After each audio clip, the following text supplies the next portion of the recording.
I'm Good from Good Vibes Yoga, and today we're going to be looking at plank pose. Before we look at plank on the floor, let's look at the actions that are needed in order to do plank. So if you bring your arms out in front of you, fingers nice and wide, we're going to push the floor away or push the wall away from us because we're standing. Imagine as if you're pushing someone out of your way. So on the floor, you would be in a straight diagonal line. But because we're standing, we're in a very straight line. So if we were in forearm plank, this is what it would look like. So the next actions that we would want to look at is our core. Our core needs to be engaged. And the next actions is for our quads to be engaged. So in order to do so, you would pull your kneecaps up towards you. So if you were to feel, then you'd feel your muscles working here. Now, let's have a look on the floor. So place your fingers nice and wide on the mat here. And then send one leg out at a time. Check that your shoulders are in line with your wrists here. Your core is engaged as well as your quads. Your gaze would be just in between your hands here.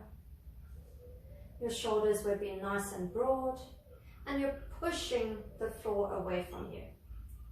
So what gravity is trying to do, it's trying to pull you down.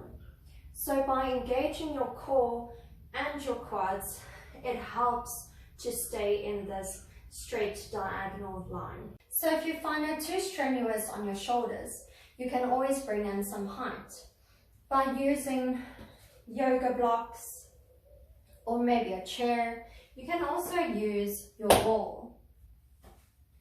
And then you can do some wall push-ups, which is also a great option to build some strength. So coming onto your blocks here, you're still using that pushing action. It's just less strenuous on your shoulders. So the weight bearing is more in your lower body. Your core is engaged, your quads are engaged, and you're still using that pushing action here. What if you're one of those who dread plank in a class because you don't have enough strength to hold it for long? Well, you can come into half plank. So entering it from full plank, then you'd bend your knees and drop down. You are still building up strength because your core is engaged and you're still using that pushing action. Now, to build up strength over time, you can do half plank lowers. You do them for 5 seconds and then progress over time for 10 seconds. And then you can alternate between full plank and half plank as a little mini routine for yourself in your own time in order to help yourself build up that strength.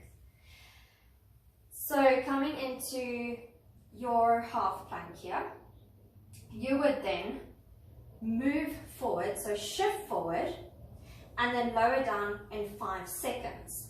So 5 with control, 4, 3, 2 and 1 until you're flat on the floor. And then use that push action to push yourself up back into your half plank here. Another way to build up strength and alleviate some wrist pain, if any, is to come into forearm plank. But it is more strenuous and it's harder for the body because most of the muscles are going to be working. So coming into forearm plank here, everything is working. But the pain is less in your wrists. The weight has shifted to your forearms here, so you're still using that pushing action to fight against gravity so that you don't come down.